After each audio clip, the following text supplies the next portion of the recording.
학자 융자금을 빚지고 있는 4,300만 명이 고대하고 있을 바이든 행정부의 1만 달러 탕감안이 최종 발표되지 않고 있는 가운데 규정 개선안만 제시됐습니다.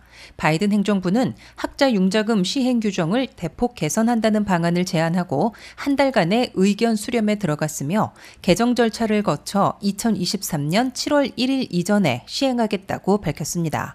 바이든 행정부의 개선안은 첫째, 공무원과 경찰, 소방관, 비영리기관 등 공직자로서 10년 근무한 후 남은 학자 융자금을 손쉽게 탕감받을 수 있게 개선한다고 강조했습니다.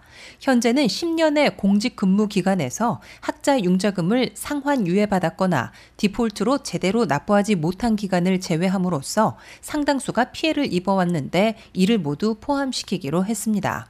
그럴 경우 공직자나 비영리 봉사기관에서 10년 근무한 후에는 도중에 문제된 기간에 상관없이 남은 학자융자금을 손쉽게 탕감받을 수 있게 됩니다.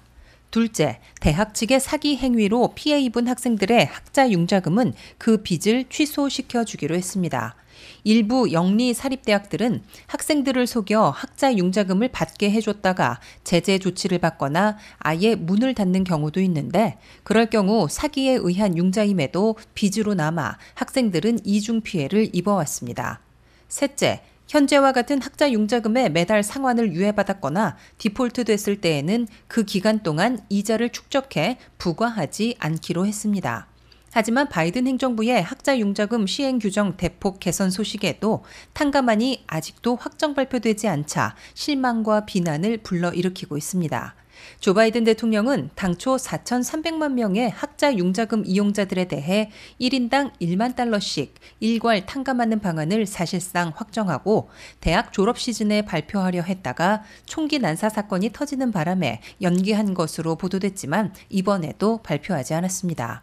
바이든 대통령은 그러나 현재의 상환 유예가 8월 31일 끝나기 때문에 그 이전에는 1만 달러 일괄 탕감안을 발표할 것으로 예상되고 있습니다. 바이든 대통령이 1만 달러씩 학자 융자금을 일괄 탕감해주면 3,210억 달러가 소요되지만 4,300만 명의 3분의 1은 학자 융자금 빚을 전면 없앨 수 있게 되고 나머지도 현재 잔액에서 1만 달러씩 없어지기 때문에 상환 부담을 대폭 줄일 것으로 보입니다. 다만 300만 명은 학자 융자금 밸런스가 현재 10만 달러를 넘고 있어 부담을 더는 데는 한계가 있을 것으로 예상되고 있습니다.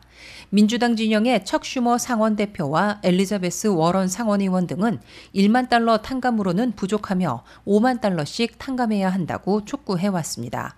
반면 공화당 진영에서는 1만 달러씩 탕감해주면 이미 학자 융자금을 갚은 사람들과 덜 받은 사람, 아예 대학에 가지 않은 사람들에게는 이익을 주지 않는 셈이어서 형평성에 큰 문제가 생긴다며 제동을 걸고 있습니다. WKTV 뉴스 김윤미입니다.